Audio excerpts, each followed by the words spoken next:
You are listening to the Racer to Racer podcast presented by Race 92. Race 92 is a vintage inspired racing apparel brand specializing in celebrating vintage race culture and adapting to motorsports today.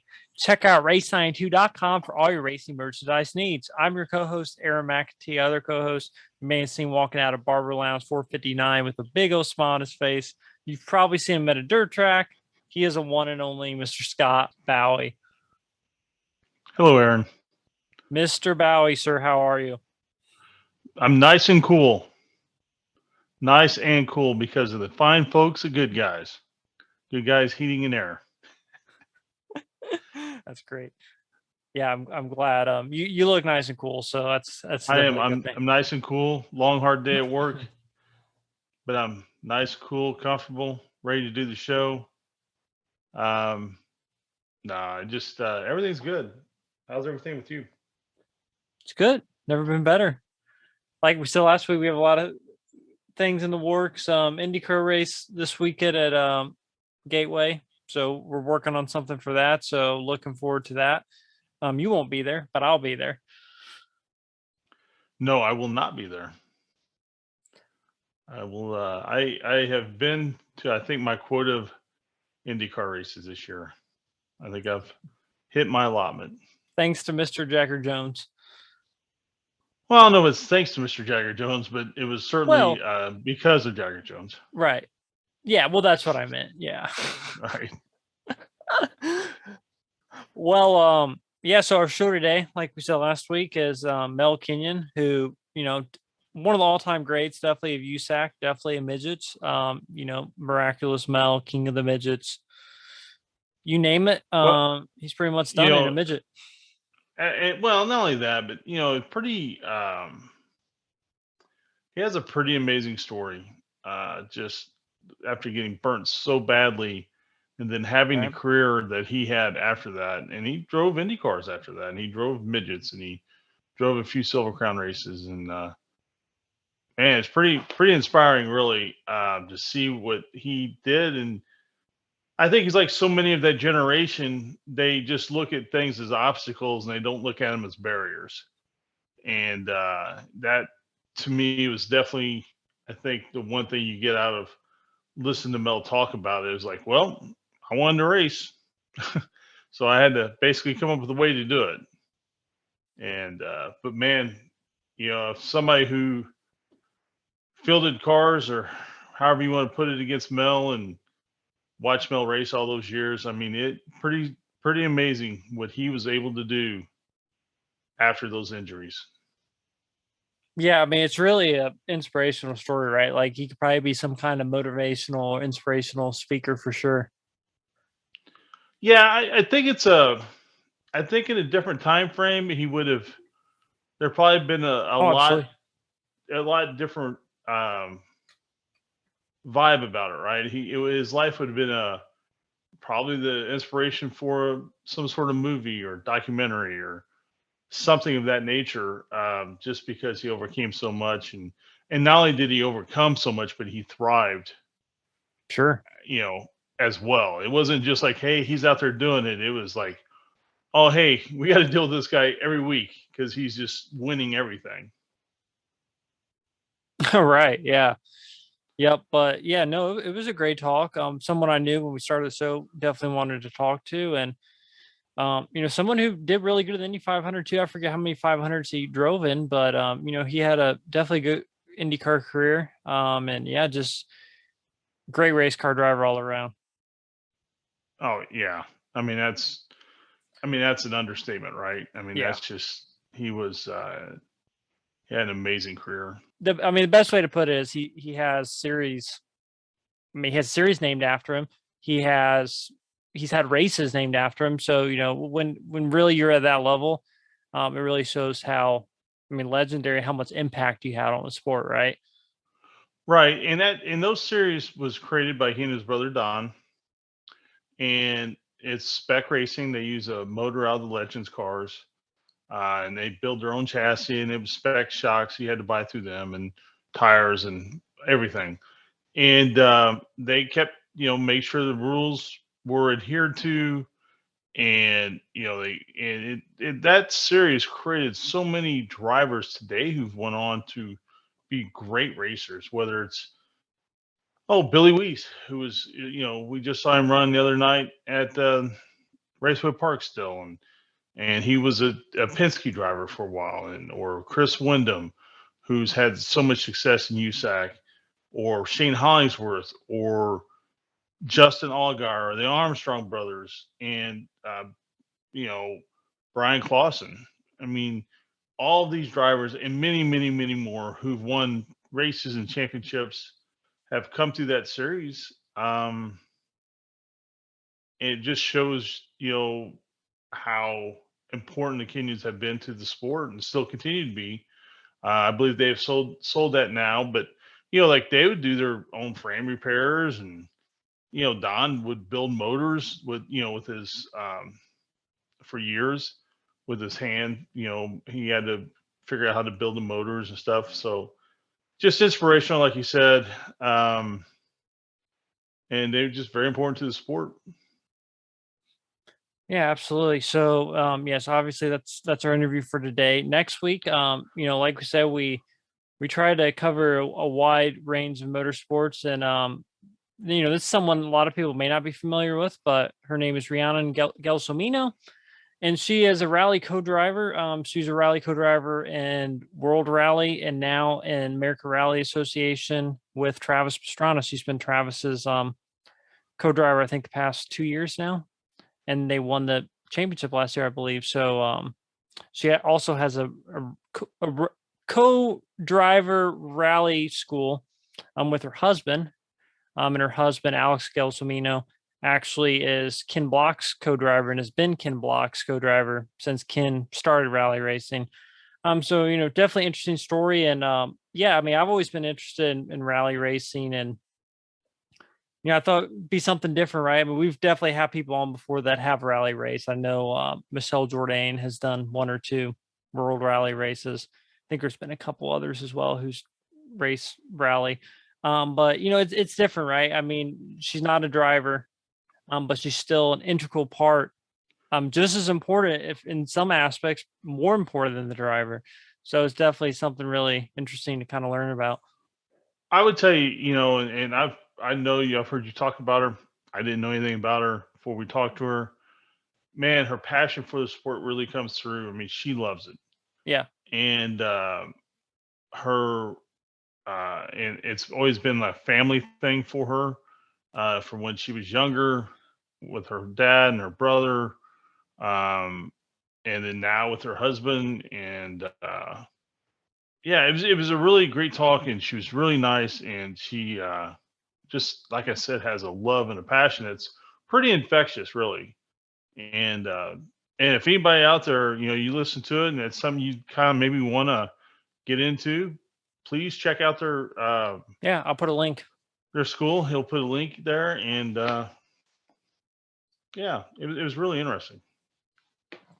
Yeah. So as far as racing news, I mean, there wasn't a whole lot. So F1 is still on their break. I saw Lewis Hamilton is traveling Africa, I think, and kind of experiencing Africa and all the wild animal stuff. It looks kind of cool. But NASCAR, Kevin Harvick won two weeks in a row. Yeah, he went from having everybody's like, man, Stuart Haas Racing is terrible, and man, what happened to Kevin Harvick and all that, and now they're on top of the game right at the most important time, as they're going into the playoff swing. And maybe it was planned all along. I mean, maybe this is exactly where they've always wanted to be. So, and man, great week for Tony Stewart. I believe his wife won last week in his dragster. And then his sprint car won Knoxville Nationals with Donnie Schatz, Donnie's 11th win. And then, of course, Kevin wins. So it was a good week to beat Tony Stewart. Yeah, no, absolutely. It was a good week for Tony Stewart. And then the U.S. Nationals is coming up here in a couple weeks as well, and that's a big weekend for Tony Stewart. Obviously, everyone wants to win the U.S. Nationals. Yep. And what I would like to consider a good friend of the show, Antron Brown, he won it over this past weekend. So, hats off to him. And brand new team. I mean, he just started that team at the beginning of the year. Right. So, just, and I can't imagine the undertaking it is to do that and to Right. get everything under you. And, man, there's just so much that goes into that. So, man, congratulations to him and his team. Getting back to Knoxville a little bit, some odd news out of Knoxville. And I guess this is kind of happening more than people are talking about. Um, People are getting their t-shirt trailers broken into, and money stolen out of them. I mean, some people lost $5,000, some people lost $7,000. I guess trailers, because you pit on the outside at Knoxville. I guess trailers were getting their tires slashed. Just really odd behavior. Um, and these are stories that I had never really heard of in the past. I'm not saying it didn't happen. These are things you hadn't really heard of. So, man, it's sounds like it's becoming a little rough out there on the roads and I'm sure if it's happening to them, it's happening to others, right? Right. I mean, so any of these traveling tours. So, it's news you hate to hear, and it's the dark side of kind of the human experience, right? Yeah, I hadn't heard that. It's really crazy. And I mean, the thing with the World of Outlaws, I mean, those guys, I mean, a lot of USAC guys are too, but they're on the road probably more than USAC. I mean, it seems like they're on the road Well, almost more every than single USAC. night, right? Yeah. Yeah, way, way, way more than USAC. I mean, if you're a USAC driver and you run all the series, all the races, it's probably roughly the same. Um, but if you're like a USAC sprint car guy, I think and I could be off. I had to look at schedules, but I think it's like basically half the schedule as the World of Outlaws. And I could be off on that, but you just hate to hear those things. Um, it's inconvenient for one. It's troubling on another level. I mean, are they doing it? Are they just drunks having a good time? Is it people who are setting out to do this on purpose? Um, it's hard to tell. Right. No, I did not hear that. It's very unfortunate to hear for sure. And hopefully all that gets Yeah. sorted out. Yeah, But and then I guess I guess Parker Price Miller, who's been going through some health issues, he suffered some broken vertebrae in a really hard crash out there. So hope he gets well soon. I mean, he's had a tough year um, away from the track, and now he's got some compounding health issues. So you know, you just wish him the best and his family the best. And other than that, I really don't have much in the way of racing. yeah, no, it's kind of an off week for a lot of series. So yeah, not a lot. Like I said, IndyCar is going to be this weekend in Gateway. And Silver Crown's racing there as well. And if you live in the Indy area and you're contemplating going to Gateway, I would definitely recommend. It's about 3.5 hour drive. Great facility, and they put on a good event for sure. It's a great event. It is an absolute great event. Neat racetrack, short track for Indy cars. Um, racing, they just dice it up. And so, yeah, it's really, I don't know. I think maybe David Land said something to the effect of Indy 2.0 light or something like that. I mean, kind of because so it was something like that, he said, because you get so many people from the Indy area going Yeah. to the race. I mean, it's the closest. I think that would be the closest race besides a race at Indy. Yeah, right. I mean, it used to be I think Kentucky. right, and Milwaukee would be 3.5 if it was still in the schedule. Middle high was about what, 4? Yeah, 4. So But yeah, so not much more racing news. Just thanks everyone for watching and listening. If you haven't, make sure you hit like and subscribe. And like you said, we're working on a lot of different projects, and we're gonna be announcing something for September here. and probably in the next couple of weeks. So definitely stay tuned for that. It will be an opportunity for people to come watch our podcast live, which is hard to believe. Yep. It'll be But fun we'll be too. happening. Yeah, absolutely. Will be a good time. And so hope everyone enjoys the Mel Kenyon interview, and stay tuned next week for Rihanna and Gelsomino. And hope everyone has a great week. Take care, everybody. Our guest today is known as the King of the Midgets and Miraculous Mel. He is considered by many as the greatest midget racer of all time, with 7 USAC National Midget Championships. He has 111 USAC National Midget wins, 688 USAC National Midget Top 10s, drove in 8 Indianapolis 500s with 4 top 5 finishes. We were joined by Mel Kenyon. Mel, that's a very impressive resume of races there. It's definitely hard for anyone to top that, but thank you so much for coming on the show. Righto. In fact, in total we have 394 feature wins, but there's 632 second and third places. Wow, that's very impressive. I don't think there's very many people that even come close to that. Nope. In fact, we run sometimes 90 races a year back then, but then I go to New Zealand, Australia for 24 years too, so it all counts. How many nights a week, like back in the day, like do you think you raced, like in a year? How many days a year? Well, again, when we ran 90 races a year, it was sometimes 3 times a week. Okay. Oh, wow. And you had to take care of your race car, because then at that time we didn't have any spares like the World Out guys do now. Right. And again, we had one motor and one race car, and take care of it. Well, there's some guys who go through more front axles in one weekend than you did an entire season. Well, we had to change a few front axles too. Yeah. In fact, Not many, though. Not many, in New Zealand one night, I had to borrow a race car. I got upside down bad the week before. Spent 4 days waking up, and then got into a guy's car, and in the feature, I managed to jump a guy's wheel, got upside down, landed back on my wheels, and kept going. They black flagged me, said, "You can't do that." And so they made me start last and finish third, so it wasn't too bad. Right. So Mel, sorry. how did it all start for you? I know, I just from doing some research, you went to your first race when you were pretty young.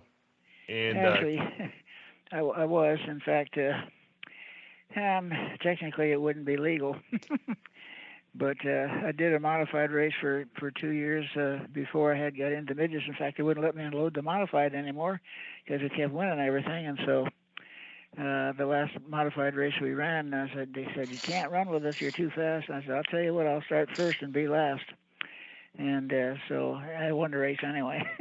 And so when we ran fast, regular, and we were first one to use titanium rods and a 4-cylinder motor, so we had an advantage that some of the others didn't have. But we won 18 features in USAC that year. That was fantastic. And then again, all the championships. Rich Vogler was catching me fast, but of course he had a misfortune of dying at Salem. And so we carried on from there. But and when I got burnt in an Indy car, in fact, it's the same one Bill Vukovich Sr. died in, and then I lost a motor and was down to about 30 mile an hour and got rear-ended from behind by Ralph Ligori. And Jim Hurderby was right there too, but I left enough slick stuff on the racetrack, they both couldn't miss me. And Ligori blasted my fuel tank, first one to break a bladder, and it knocked me out. My head hit the roll bar, and those two guys, all three of us in a big wad, came into the infield where the flames almost went out. But those two guys were awake and bailed out and left me sit there to cook for 3 minutes. And Joe Leonard helped get you out of the car, right? Yeah, Joe Leonard and 2 guys in jeans and T-shirts tried to do it. But at that time, the steering wheels didn't come off, and they couldn't get me out, and it got too hot. They had to leave. And a Jeep showed up with bottles, and they all grabbed a bottle and put the fire out. And I have pictures of them loading me in the ambulance afterwards. I didn't wake up till 1 or 1:30 in the morning. And I wasn't in too good a shape. 60% burnt, 40% third degree. Wow. And 150 stitches to put my face back together and put it back to reasonable. and all the freckles on my back are now on my legs. So, and incidentally, now all race cars, the steering wheels come off. So that was a lesson learned. And then the same thing with the fire suit. My fire suit was about a 10-second suit, cotton suit. Now it's 5-minute fire suits. And I tried hitting the wall at Winchester at 150 mile an hour, tried to throw my head off. So now the next year they had helmet restraints. And so we have better fire suits, 5-minute fire suits, and heat-resistant gloves and shoes, and 5-minute race suits. So that's all for the better. That was that suit you were in. Was it one that you would dip? Yeah, you had to dip. It was dipped. Right? Yeah. Supposed to be more than 10 seconds, but I don't think so. Right. It had 60-gallon alcohol there to cook in. And that car incidentally got all fixed up again and sold for 6 figures, so still a famous race car. Wow. Oh, wow. So, obviously you had a really bad accident, and what was kind of like the recovery process from that? Obviously, you lost part of your hand. I mean, did it ever, did you ever think, I may actually be done racing? Or... Oh, yeah. In the burn hospital in San Antonio, Texas, the Army Burn Hospital at Brooks. Uh-huh. There's 12 doctors there. Then they estimate, in fact, that's where Jim Hurtubise was the year before me.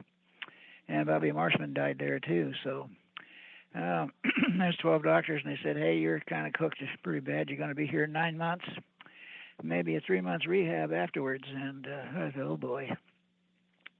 My wife got one of those phone calls a wife doesn't like to get, and she flew down there to be with me. And during that recovery time, she led me to the Lord, so that was good. But with the Lord's help, I kind of blew all their estimates away. In 3 months, I was out of the hospital, 7 months back in a race car, 8 months back at Indy. So that turned out well, with the Lord's help. Oh, absolutely. So, and I know, so you had developed the special thing that went on your hand, right? It was like a hook that hooked up to the steering wheel. Is that correct, or what? No, a spinner on a steering wheel before power steering. That's what it amounts to, a pin on the steering wheel and a socket on the glove. And so that's how I steered those race cars. And during that time, we had to change gears with the right hand and change weight and so forth with the right hand. So I had to steer with the left hand. And it worked out well. First one at Indy to do anything like that. Is it? And I've never really looked at it. I've seen it a million times over the years. Does it have like a detent in it to hold it in place, or is it just a socket that fits tight? A rubber shock bushing. And, I gotcha. Okay. On that pin, it was kind of locked in. In fact, in various accidents and so forth, even upside down, it stayed on the steering wheel. So that was good. Right. What's amazing is, I mean, you've always been fast. Hopefully. From the beginning to the day that you stopped driving. Well, actually, it turned out well. That last day was, I started indoors and finished indoors at Fort Wayne. And I had to start 15th because I didn't qualify very good. But in 100 laps, there was no yellows, and I finished third. Wow, that was fantastic indoors. That's amazing. I mean, if you look at your record when you come back, it's like you didn't miss a beat. And although I know you went through horrific pain and the struggle and the rehab and everything, but once you got back in those race cars, it's like you didn't miss a beat, even though you had to change how you even grip the steering wheel. All right. And how is it that, I mean, you've always had something special.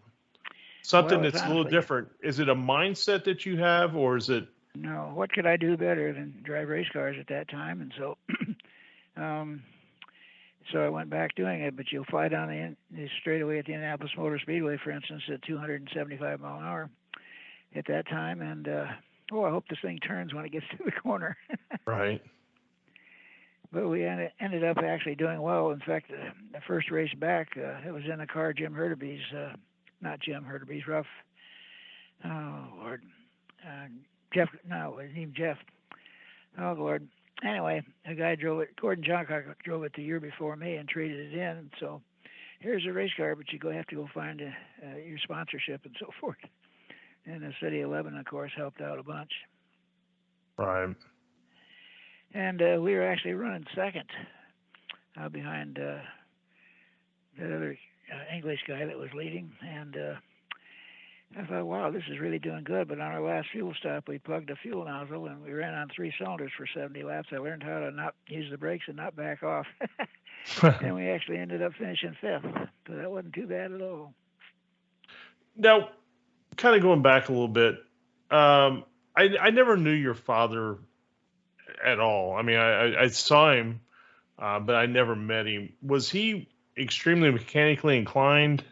Yeah, I mean, actually, he was a general all-purpose mechanic, if you will, before he got into refrigeration okay? and Model T days, you know. Sure. And of course, he taught me how to use tools. And so I did my own engines from go-karts through the Indy cars. And so if it didn't go fast, it was my fault. My voice is not the greatest. In fact, I tried to lose it since I sucked in too much heat in that fire, and I tried to lose most of my voice. So if it sounds funny, that's the way it is. It sounds great to us. Yeah. So explain a little bit. What was that first experience like in the Indy 500 on race day? And at this point, like, I mean, had you gone to the race as a fan? I'm guessing. Not really. Watched them on TV, of course, but and listened to them on the radio. But my first time there was for oh Lord, I forgot the sponsor's name out of Detroit. But we got bumped the last half hour of qualifying the last day. I got bumped. It wasn't fast enough, so we were in the race and out of the race in 1965. So 1966 was honestly our first real go at the Speedway. Right. So what was that like on? I mean, just being. I mean, this is the start of the race. I mean, all the people, and I mean, to be fair, back then for qualifying, I mean, they had pretty much, obviously way before my time, but from watching videos, like it looked like it was pretty full in qualifying. But what was that like starting the race and just being in there with 350,000 people, or whatever? Well, that was a lot of people, of course, but you didn't look at the crowd as you were racing because that's distracting. But nevertheless, it was interesting to go fast. But to be honest, it was like driving down the interstate at 70 mile an hour. That's close traffic and everything, as interstates sometimes are. But you could run within a foot with somebody at that speed, and if he didn't hiccup or you didn't hiccup, it was okay. It's really interesting. You just said that because, and I watched you from the time I was a young kid till you last ran. I didn't go to Fort Wayne, but I saw you run many times through the 90s there when you were running with Neymars. Yeah, Rich Vogler and I had a battle. Oh yeah, Rich battled everybody. What would you smooth was your thing? I mean, you had this amazing calmness and smoothness to your driving. You never, in any of the races I ever watched you run, you just had this way about you. And this kind of goes back to a little bit what I asked a little earlier. I mean, what do you think it was about the way you approach the sport that allowed you to be so smooth? When other guys like Rich, Rich was known as being very aggressive. Very good. Yeah, so that's for sure. But again, at the time that we started, I didn't mind sticking into spots. And, that was small, but I got in there and made it work. And, in fact, sometimes I'd pass 2 or 3 cars because I'd stuffed it into a place I shouldn't have. Right. But it worked out that way really well. In fact, that's one of the reasons I had to quit driving, because I wasn't sticking it in places I used to stick it in. Right. And even though we were winning races, we weren't winning that many, I should say, championships too. But to win that many championships in USAC and that many features, that was pretty fun. In fact, the first race car that we built, Old Herbie, we won 54 features in that car in 4 years in USAC. Fantastic. And again, we had that titanium rods and that motor, so we were a bit of a plus advantage that the other guys didn't have. Right. But now everybody runs titanium rods, titanium valves, and everything else expensive. Yeah, they run. Yeah. Expensive is the word. The key word is expensive. The Toyota motor, the $65,000 Toyota motor at 385 horse, that wins most of the races. But you got to go through them every 6 to 8 races for $8,000 to $10,000. That hurts.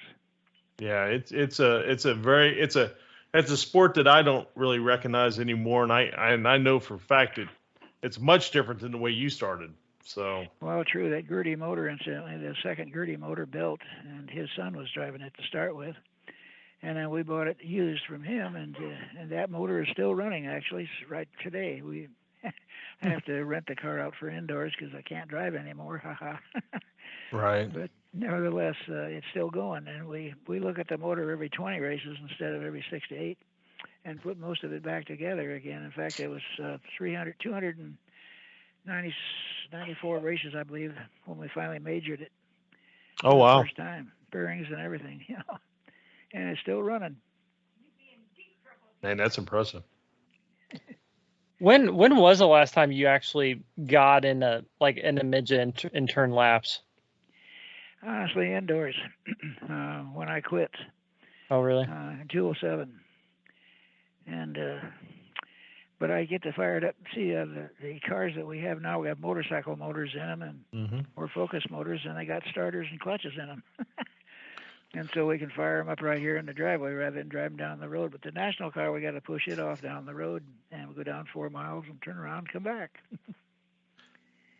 You mentioned your cars and the Kenyon cars, and you introduced those around 97, 98. And but you'd already kind of built a car similar to that without the motorcycle engine in it, correct? Before that, yeah, it's the same chassis. My national car is the same chassis, but it's got the Gertie motor in it instead of the motorcycle motors. But again, we thick wall tubing where everybody else is 065. We were 8.5, and the cockpit is longer and the cages are 4 inch taller. So a 250-pound, 6'5" driver can get into our race cars and race them. Right. Because we rent the things, So, and that's what I was kind of coming around to was, that series has proved to be, as much as your mark in the sport as a driver has been, and a car builder and an engine builder and all those things, your mark in the sport with that series, right. at the time, you don't realize how important it was going to be to the sport. But when you look at the names that have run through your series and have been successful winners after running Kenyon cars, it is as impressive a list of drivers as you're going to find. From Justin Allgaier, Brian Clausen, the Armstrong brothers, or the Armstrong family, I should say, and Chris Windham, and the Beaches, and the list just goes on and on and on and on. All of them have won championships. Shane Hollingsworth, won the Hoosier 100. It's just they've all won championships. They've all won major races. Any of your champions from your series have pretty much went on to accomplish other great things in the sport. And I tell you, that is a huge tribute to what you guys have done. Yep, Spencer Basin's another one. Yeah. Now, incidentally, in the little 500 sprint race, in the top 10, 6 of them started in our cars. Sure. And the top 27, I think it was, there was 14 that started in our cars. Yeah, I absolutely believe that. Yeah. Yeah, Chris Wyndham's another one. Yep. Wyndham, of course, has went on to have a great career, and but I mean, there's so many names that I'm not even naming. It's such an impressive list, not including not including the time that Ryan Newman spent with you, and the time that I can't believe I'm gonna forget his name. He ran the wing sprint cars mostly. McCune. The time Jimmy he spent McCune, with you. yeah. Yeah. And it's just an amazing list. When Newman and McCune drove for us that year, I won the championship, and they ran second and third. There you go. And it's like A.J. Foyt drove for us in New Zealand, Australia. There was 26 races, but in Liverpool, Australia, I was looking at him in my mirror, seeing where he was, and ran into the wall and bounced off the wall. And the time I cleared, gathered it up, he'd passed me. I finished on his rear bumper.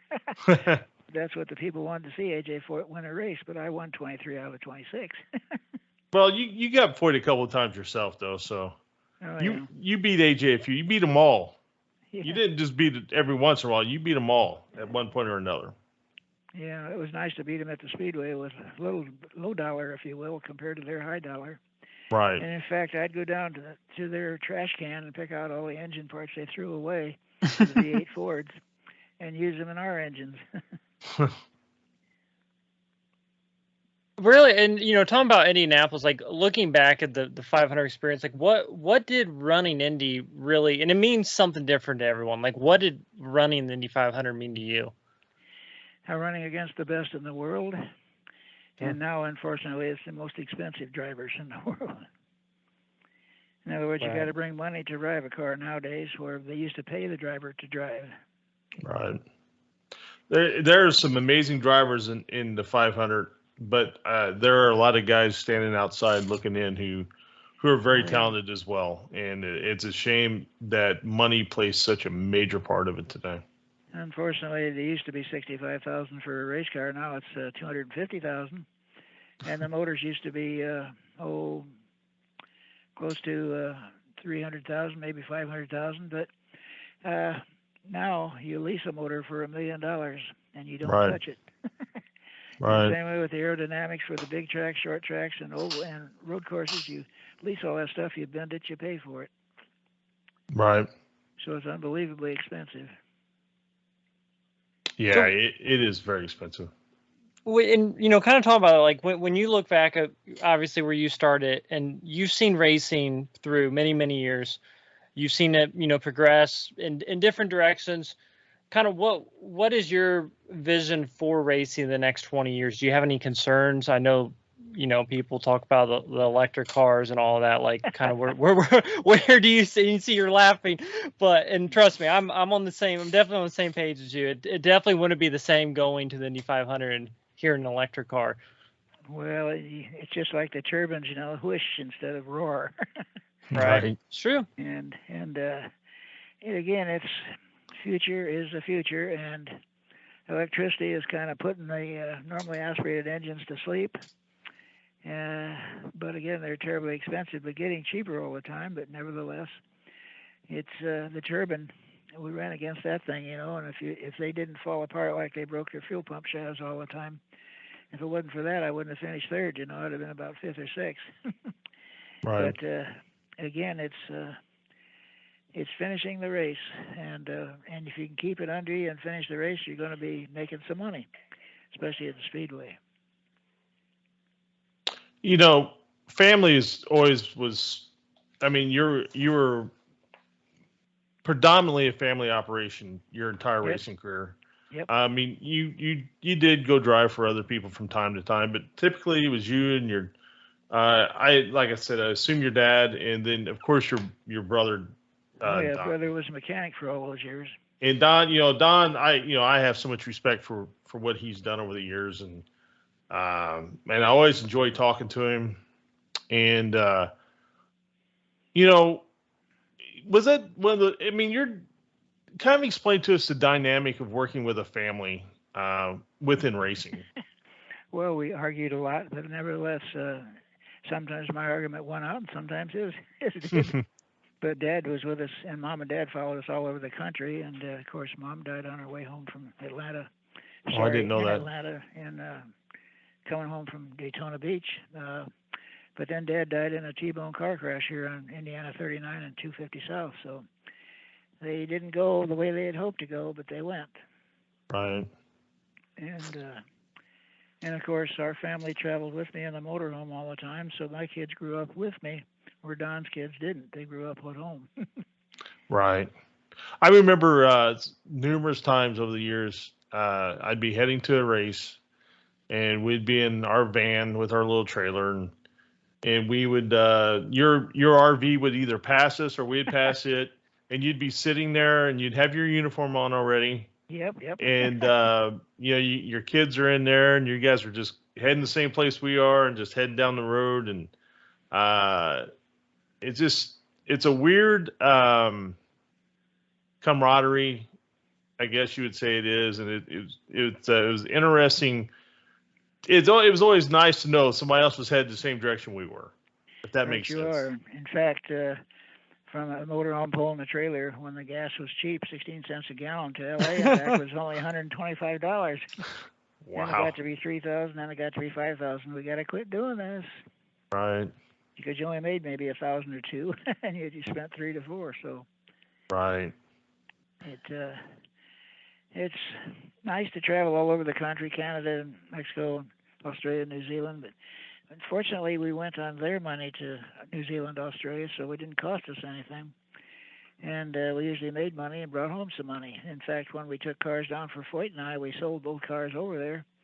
And but you got to bring back the same number of parts you took out. And so they were all wore out, destroyed stuff that we brought back, but it was numbers. Right. That, so you pretty much, of course, midget racing, as you and I both know, is very regional in the world. There's very few places that do it. And you've pretty much raced them all, haven't you? We have. In fact, nowadays, of course, we had maybe 20, 26 races on the schedule. And then with COVID, it got down to 10 races, and it's been difficult to go and pay tires. The price of tires went from $165 to $235, yeah, for instance, and the price of fuel went from 18 cents a gallon up to $3.20 a gallon. Not as bad as gas, but nevertheless. Right. And it's just very expensive to go racing nowadays, and if you haven't got a sponsor, you're generally in trouble. Yeah. Very in trouble. Very in trouble. That's for sure. It is it's a weird thing too, where you grew up in the sport, or I shouldn't say grew up. You were in the sport, where there were family teams, but there was a lot of hired drivers in your era. Yeah. And then as it went, it became more and more family teams, and now it's not so much family teams, but a lot of just a couple of main teams where they rent cars to other people. Right. And more than one car. Right. But they have a lot of people. Like 6 of us took care of 3 Indy cars and built them and so forth, and qualified them, and then during race day, of course, a whole lot of our friends came to run the pits and so forth with us. But now we might have had 6 or 8 people, but now per car, now it's 18 to 24. Right.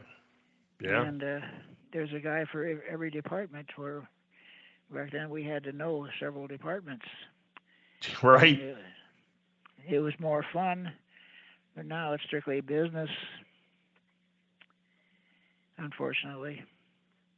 Yeah, I echo those sentiments exactly. It is unfortunate that you definitely have in a lot of ways lost the camaraderie, because it's not it isn't quite the shared experience anymore. Between different honestly, people. And the Toyota motor at $65,000. Okay, 385 horse on the big tracks, it's going to beat me, but on all the short tracks, we could beat it. But nevertheless, that Toyota motor we used to have 140 cars at Terre Haute. Now they're down to barely making the field. And, of course, they don't run Terre Haute anymore. Right.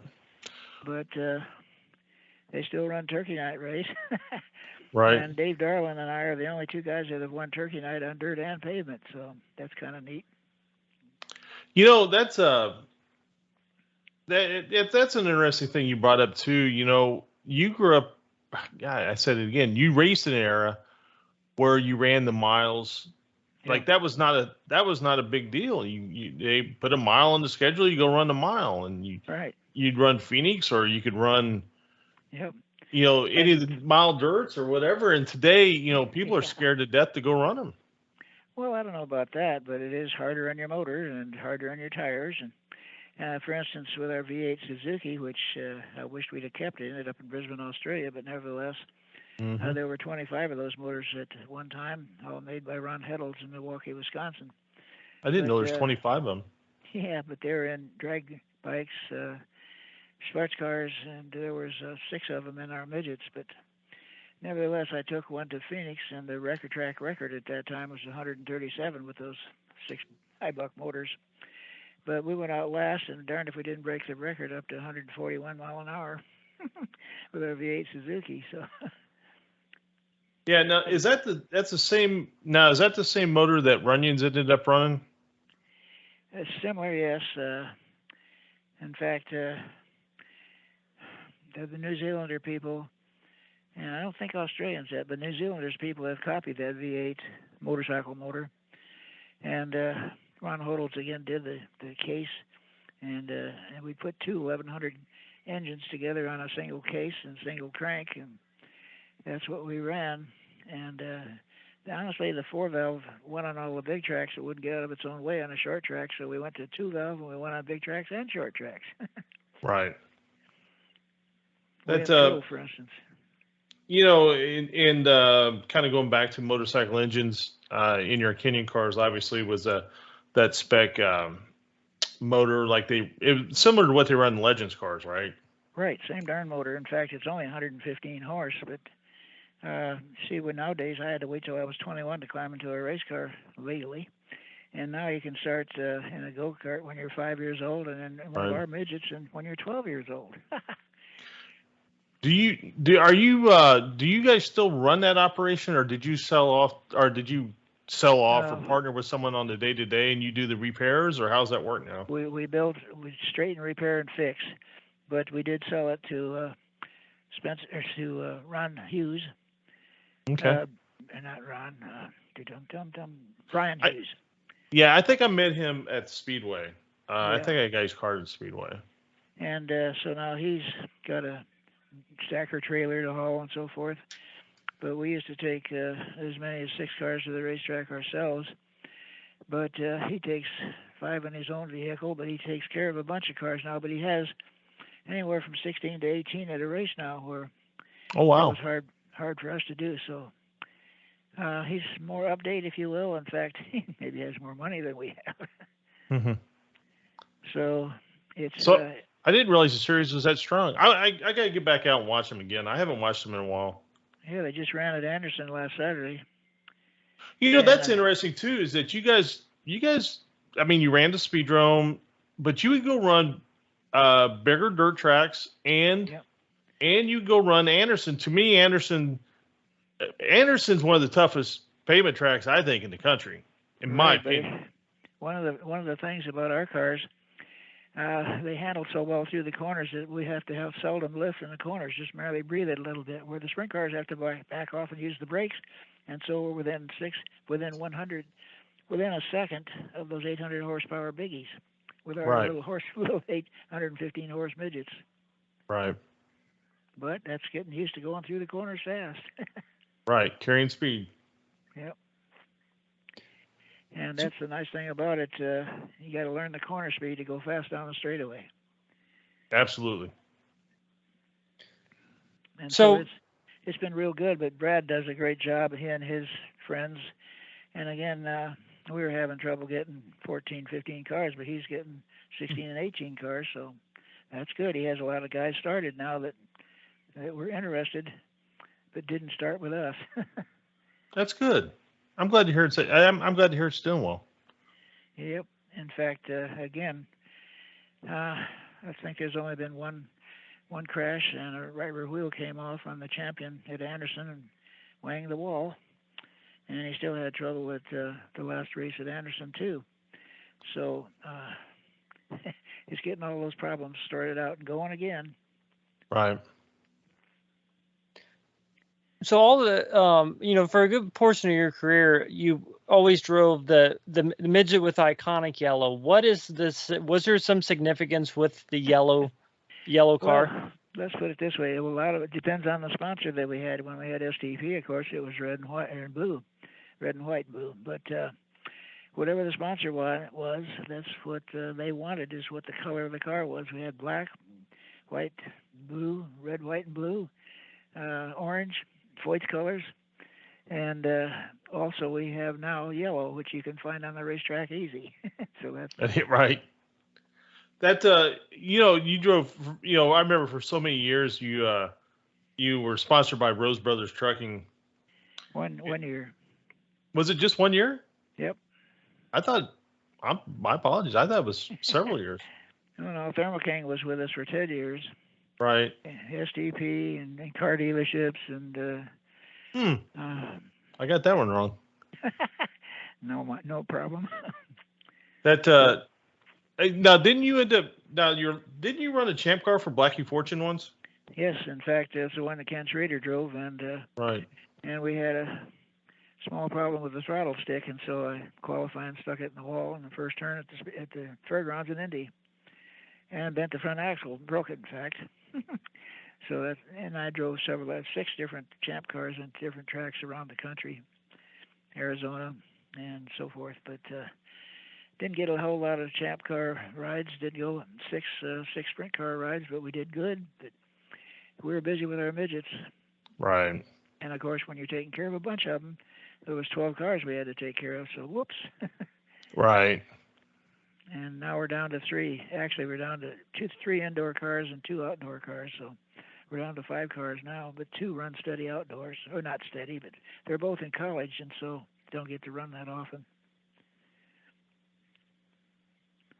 But it's always good to be able to get out of bed every day and say, hey, it's going to be a great day because I woke up. That's an interesting thing you just said, and so and I honestly didn't know a lot about your wife or whatever, and as far as I see, she worked with the Red Cross, and so well, actually, she did the oil portraits of the Indy 500 winners for 8 years before she got hurt. Oh, I didn't know that either. Yeah, and she did portraits of landscapes and houses and people. And one individual, in fact, died in a sports car crash, and the portrait sat on top of his coffin, so that was good. But that bicycle accident with her, she couldn't walk, talk, or move after that for 8 years, 4 months before she went home. Right. Took care of me in the burn hospital, so I took care of her here. Absolutely. And we dated a gal in 61 and 62, and then 43 years later, we got back together and got married, and it's 18 years this week. Oh, wow. Congratulations. Yeah. That, so, you said that you and her discovered the Lord together, and she brought the Lord to you. And now, let me ask you this: before that happened, what was your had you always had a great positive outlook before that, or was that something that you were really able to grasp onto and get your strength and your power and your willingness to overcome very serious injuries? No, everything is up to the Lord, of course, but that bonfire was a great thing to get over in a hurry. And with the Lord's help, again, I was back in a race car quick and back at Indy quick. And again, won a lot of races in USAC, and then we won a lot of races, period, around the world. So it was a great blessing, and he still controls our life, regardless of what a lot of people think. And so, again, Joy was another gal that's knows the Lord real well, too. So that turns out well, second time around. And again, she had 3 kids and we had 2, so now we have 5 together. And but it's just fun. She wishes I could stick that race in my where. Anyway, we still go to the races, but just not as often as we used to do. But we go there to help various people because he can't take care of 18 cars, 2 or 3 people. And so we do. We take care of 2 or 3, maybe 4 ourselves, which helps him out. And anytime, it used to be one guy used to haul his car, work on it, and drive it. Not so anymore. You got to have some help. Yeah, it's very difficult today. So Mel, through the course really of your life, I mean, you've gotten so many accolades, you've been honored in so many ways. You've had races named after you. Obviously, you're in the International Motorsports Hall of Fame, Motorsports Hall of Fame of America, National Midget Auto Racing Hall of Fame. Like, what does all of that, I mean, really mean to you whenever a race is named after you or being inducted into Hall of Fame? Lord. Praise the Lord, we got something done. But let me say this: I used to go to a lot of schools and speak. Before the schools, actually during the schools, the classes. In fact, they used to come here and go through the shop too. And a lot of Kiwis and Aussies come through our shop once a year too. But nowadays, I can't go to schools and speak about the Lord. Can't mention the word Lord and God. It's just not allowed in school anymore. So I don't get to go to schools and things. Leads for Christ and stuff like that has to be before school starts or after school. Not during school anymore. Rats. Right. Yeah, it's definitely a different world today. That's for sure. And getting worse. So I'm gonna throw a couple names out there to you, and just comment kind of what it was like to race against them. Okay. First one I'm gonna say to you. You've already mentioned his name before, and he always comes up in these conversations. Rich Vogler. Yeah, Rich Vogler and I were real good friends. He says, you and your brother are the only ones that will speak to me. But we had a good time together. In fact, I went to his funeral, and he drove sprint cars and everything really fast, but he never wore a helmet restraint or a neck collar. He says, my neck doesn't need it. I'm strong. I don't need all that stuff. Well, sudden stops came along, and he had a complete distal skull fracture and died at Salem, so it did. Right. He did need those and didn't have them.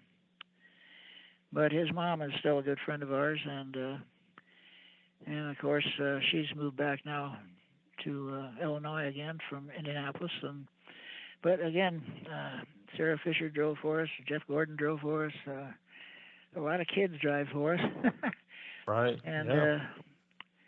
And the kids actually end up doing well, as I mentioned, in the sprint cars and everything else. So it's always been fun to teach kids how to go fast, because it's a little different driving these things in a national car, because you don't back off and don't use the brakes.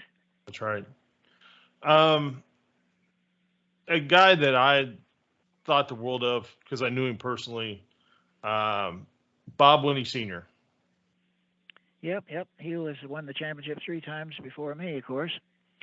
And he died not too long ago, too. I forgot what date, but we all have our time, and nobody knows what that time is. And so mine's coming along sometime or another. I've been told I'm going to live to 107, so we'll see. But well, you got some time then. Yeah, that's up to the Lord, of course. Sure. But again, you can fall out of bed and break something, so it's hard to say when your time is coming and what conditions. But you have to keep doing your best, and with the Lord's help, it'll happen one day. But with the Lord's help, it'll be a safe day. Yep, I agree. I got one last name for you. Obviously, you've already mentioned him too. Super Tex. What was it like racing against AJ? A lot of people. He swears a little bit. Just a little. Just he a swears little. a lot. But nevertheless, he did. We had good time together. In fact, he says, you might just drive my car at the Speedway the following year. That was 85, of course. And unfortunately, that didn't happen. But nevertheless, he and his wife and I and our family had a good time together in New Zealand, Australia. And unfortunately, he brought his girlfriend the next year when he went overseas. Well, AJ does things his way, whether it's right or wrong, right? Yeah. I wish he'd lose some weight right now, because he busted up his legs and everything in that crash in Canada in an IndyCar, but he's had, both he and his wife have had bypass surgeries for their heart, and Voigt's had an elbow replaced, I think, and a wrist replaced, and a shoulder replaced, and both knees replaced. So he's becoming bionic. You were, we've kind of talked about it a little bit. We alluded to it. auto racing, especially in those days, very, very, very, very tough. Racing was a hard way to make a living. But even through the 90s, and I remember when I heard about you getting hurt. Was it at Winchester or Salem? Well, in when the I midget. got burnt. No, when you got hurt in the midget. In that. That was Winchester. Yeah. I hit the wall at about 150 mile an hour and tried to throw my head off. No helmet restraints until next year. Right. That. But, the guy tried to pass. I tried to pass first place, and he came down on me and pressed hard against my right front wheel, and I turned hard right, trying to keep me from spinning out. And darn if he didn't drive away, and all of a sudden I ran right straight up the hill, and I turned the wheel hard to the left, and so I was on two wheels when I smacked the wall head on. And, yeah, I just remember hearing about you getting hurt, and I was just like, man, it just, and of course, what was the injuries? Because you've kind of got that, your head's kind of down now a little bit since then. Well, I tried to throw my head off, and so everything from the shoulder blades up got stretched, and so I still have that same problem. Stand up straight, dummy. But again, I needed helmet restraints and didn't have them, of course. The following year we had them. Right. And it's just like fire suits and helmet steering wheels coming off, and good gloves as well as good suits. 5-minute suits now instead of a few seconds. Everything's happened for the better, but it just had to be part of it, I guess. Yeah, unfortunately, they can only learn from real life case studies, right? Yeah, it's a fact. In fact, in life, period. Right. Right. Sure. Do they still do the kart? Do you guys still do the kart race in Lebanon? It was like the Mel Kenyon karting classic or something. During COVID, it didn't happen, of course, and I thought maybe this year, but it didn't happen this year either. But they used to have a real full crowd, and again, they ran at the 4-H fairgrounds to start with, and then city streets, and got better city streets, and it was good racing. But of course, COVID stopped all that stuff. Yeah. Sure. Well, hopefully they'll start it back up at some point. Yeah, Lord willing. You have anything else for him, Scott? I don't. I just want to say, Mel, you and your brother and your family are so important to a sport I've loved my entire life, and I want to thank you for everything you've done to the sport, for the sport, and you're absolutely, probably, you and Don are probably two of the most important figures to have ever raced midgets. Yeah, well, it seems that way, but I'm really pleased that the Lord blessed us with that opportunity. And I just, again, want to say thank you for everything you've done in this sport and for this sport, and I wish you nothing but the best. We really appreciate that, and again, if everybody would just know the Lord, it used to be 70-some% knew the Lord, and now it's clear down to 43% in this country. So going the wrong direction, unfortunately. But yeah, and especially in a world of people who are trying to find something to get them through, right? Sure, yeah, that's right. a fact. So. And they just got to know the Lord before the accident happened, and may not be so bad afterwards. Right. In fact, that happens a lot with people that know the Lord. So, and in fact, there's not too many racers. In fact, believe it or not, Rich Vogler knew the Lord too, and and most people didn't think so the way he talked, but he did. Rich, man, I wish at some point we could have got it together. About 6 people who raced with Rich. You could just tell Rich stories, because that would have been amazing. Yeah, in fact, he, of course, was another guy that went overseas a lot, and he brought back some fantastic stories, and he had a great way to talk about them. Yeah, Rich was Rich was something else. That's all I can say about him. He was something else. But boy, he was great. Stood on the gas. He was great. Unfortunately, his dad died in a crash at Speedrome. Yep.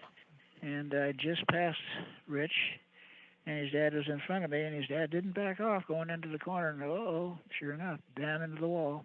Yeah. And Rich was right behind me, of course, and they tried to take him to the hospital to see, but there was nothing they could do. And Rich took a trip to the hospital too, but there's nothing they could do with him either. Right. Yeah, you know, what's crazy about that too is Rich got hurt at the end of the year. That same year, you know, his dad passed. He got hurt at Terre Haute. Well, yeah, he got hurt a few times, but the Right, well, yeah. one was the hard one. Right. Yeah, absolutely. But yeah, no, I mean, it was a strain. You know, his poor mom. You know, she had to deal with Don passing early in the year. Then, Yep. basically, the last race around here for the year, you know, Rich got hurt, and man, Yeah. he battled back too to go racing. Right. He wasn't in great shape from that crash at Terre Haute, that's for sure.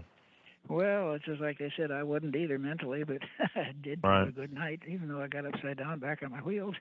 Right. Took me 4 days to wake up from the one when I got sent into the wall. But when you pass on the outside, you get that happening to you on a regular basis. So that's how almost all my crashes happened, when I was trying to go around somebody on the outside. The wall's not very friendly. What they call it, hazards of the occupation? I guess so. I guess. But Well, when I quit driving, I was 150 pounds all through high school and everything, and racing, and all those years, 55 years. And as soon as I quit, I gained 10 pounds. I think my chest slipped. Well, now it's called. Well, now they have obviously the safer barrier. We've had a lot of people on who have hid the safer barrier, and a lot of people call it like the soft wall, and they'll be the first to tell you that it's not soft. Yep, that's fact. Probably a little softer than it was, but still obviously not soft. Well, there's so many people I wish knew the Lord but don't. Right. And including my brother and his family. And so we're always at odds in that department, but race car wise, we're always together. So, in fact, I take care of the race cars, and he takes care of the engine room now with the motorcycles and so forth, making sure they have enough oil and so forth. And so we still get it done. Yep. You guys, and that's the best way to put it. You guys always got it done. Mm-hmm. Well, thank you so much, Mel. Yep, thank you, Mel. Really appreciate it. Thank you so much. It's been a pleasure, and it's always enjoyed talking about racing and the facts of life. All right, Mel. God bless you guys. Yep, thank you, Mel. Take care. Appreciate it. Bye.